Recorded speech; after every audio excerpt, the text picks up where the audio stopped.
क्या एक माँ अपनी ही बेटी की जान ले सकती है? सोचिए, एक ऐसी माँ जो दुनिया के सामने अपनी सगी बेटी को अपनी छोटी बहन बताती है, और फिर एक दिन वह लड़की अचानक गायब हो जाती है। जब कोई उसके बारे में पूछता है तो वह माँ बड़ी ही बेरहमी और शांति से कहती है, वह पढ़ाई के लिए विदेश चली गई है। 3 साल तक यह भयानक झूठ चलता रहा। 3 साल तक उस लड़की के फोन से नकली संदेश भेजे जाते रहे, ईमेल लिखे जाते रहे। लेकिन सच क्या था? सच यह था कि वह युवा लड़की कभी विदेश गई ही नहीं थी।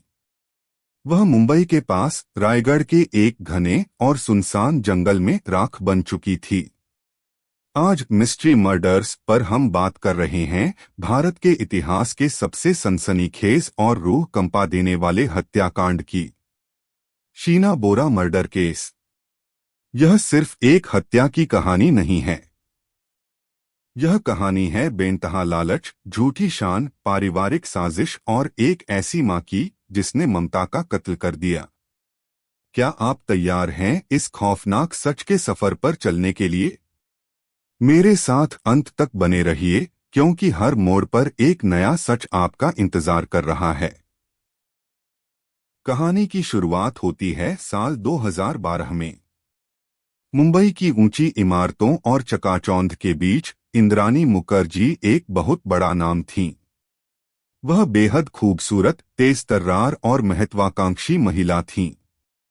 उन्होंने देश के जाने-माने मीडिया टाइकून स्टार इंडिया के पूर्व मुख्य कार्यकारी अधिकारी पीटर मुखर्जी से शादी की थी।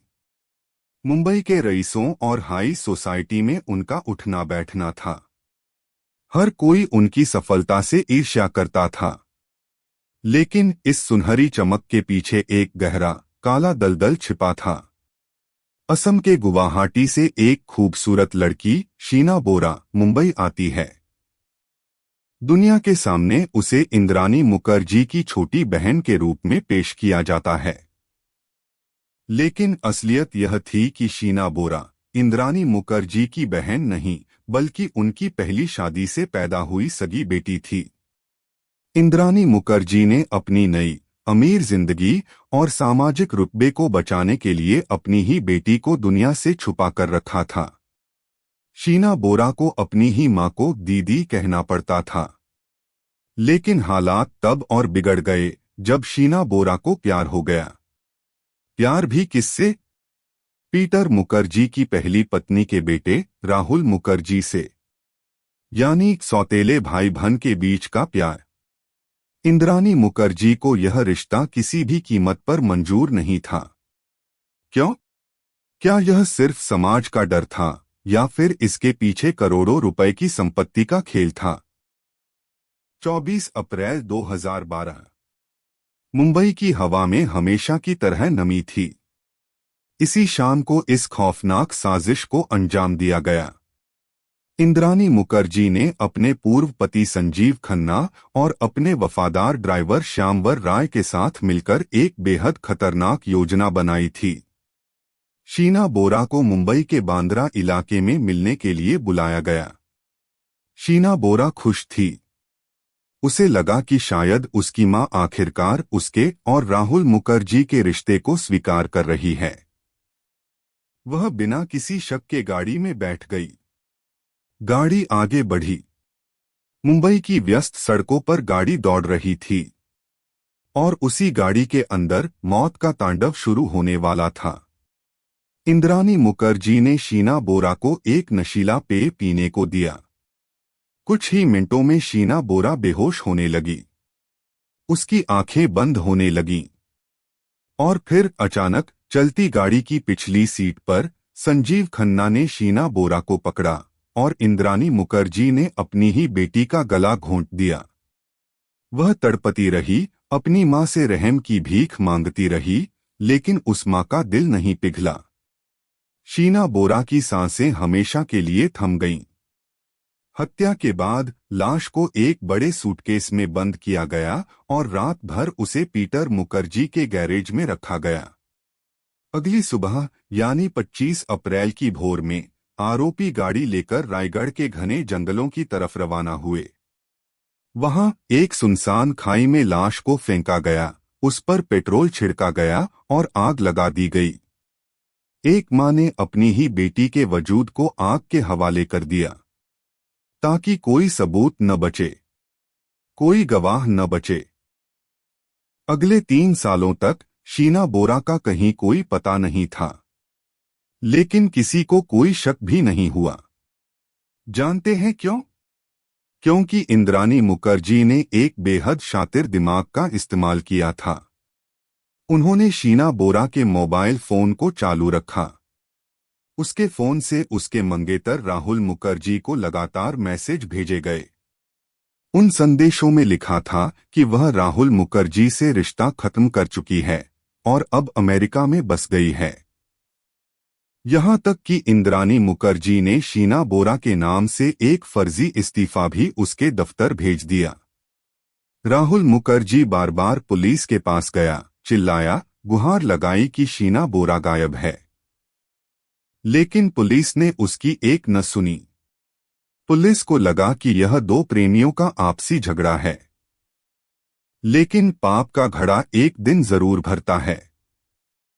साल 2015 में मुंबई पुलिस ने एक मामूली कार्रवाई के दौरान श्यामवर राय नाम के एक व्यक्ति को एक अवैध पिस्तौल के साथ गिरफ्तार किया।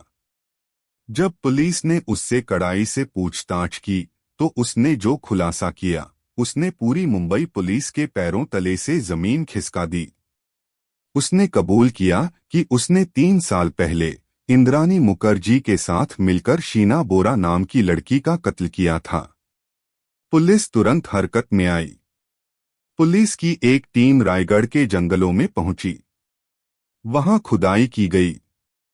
जमीन के नीचे से इंसानी हड्डियां, एक खोपड़ी और जले हुए दांत बरामद हुए। क्या यह सचमुच शीना बोरा थी? इस भयानक खुलासे के बाद पूरे देश में तहलका मच गया। पुलिस ने तुरंत कार्रवाई करते हुए इंद्रानी मुखर्जी को उनके आलीशान बंगले से गिरफ्तार कर लिया। इसके बाद उनके पूर्व पति संजीव खन्ना को भी दबोच लिया गया। जांच आगे बढ़ी तो शक की सुई मीडिया टाइकून पीटर मुखर्जी पर भी घूमी। क्या उन्हें इस कत्ल के बारे में पहले से पता था? सीबीआई ने इस मामले को अपने हाथ में ले लिया। सबसे बड़ा काम था यह साबित करना कि बरामद हुए अवशेष शीना बोरा के ही थे। इसके लिए फॉरेंसिक विज्ञान का सहारा लिया गया। शीना बोरा के कंकाल से डीएनए निकाला गया और उसका मिलान इंद्रानी मुखर्जी के डीएनए से कराया गया। डीएनए रिपोर्ट ने इस बात की पुष्टि कर दी कि वह मृतका कोई और नहीं बल्कि शीना बोरा ही थी। सीबीआई की जांच में चौंकाने वाले मकसद सामने आए। पहला मकसद था बेइंतहा पैसा। इंद्रानी मुखर्जी और पीटर मुखर्जी के बीच पैसों का भारी लेन देन था और शीना बोरा उस संपत्ति में अपना हक मांग सकती थी। दूसरा मकसद था सामाजिक प्रतिष्ठा। इंद्रानी मुखर्जी ने अपनी पुरानी जिंदगी और बच्चों को पूरी तरह से नकार दिया था। शीना बोरा का वजूद उनके इस झूठ के महल को कभी भी ढहा सकता था। यह मामला भारत के इतिहास के सबसे लंबे और सबसे चर्चित मुकदमों में से एक बन गया। सीबीआई ने कोर्ट में सैकड़ों गवाहों को पेश किया। ड्राइवर श्यामवर राय सरकारी गवाह बन गया और उसने अदालत के सामने कत्ल की पूरी दास्तान हूबहू बयां कर दी। इंद्रानी मुखर्जी को मुंबई की भायखला जेल में बंद रखा गया। सालों तक वह सलाखों के पीछे रहीं। इस दौरान उन्होंने कई बार जमानत की अर्जी दी, लेकिन हर बार उनकी अर्जी खारिज कर दी गई। आखिरकार साल 2020 में पीटर मुखर्जी को जमानत मिल गई। इसके बाद मई 2022 में देश की सबसे बड़ी अदालत यानी सुप्रीम कोर्ट ने इंद्रानी मुखर्जी को भी जमानत दे दी। कोर्ट ने कहा कि वह पिछले 6.5 साल से जेल में हैं और मुकदमा अभी भी बहुत लंबा खिंच सकता है। आज इंद्रानी मुखर्जी जेल से बाहर हैं। वह किताबें लिख रही हैं, इंटरव्यू दे रही हैं और खुद को बेकसूर बता रही हैं। लेकिन अंतिम फैसला आना अभी बाकी है। कानून की नजर में अभी भी सच्चाई की लड़ाई जारी है। आज भी कई ऐसे सवाल हैं जो हवा में तैर रहे हैं। क्या सचमुच पीटर मुक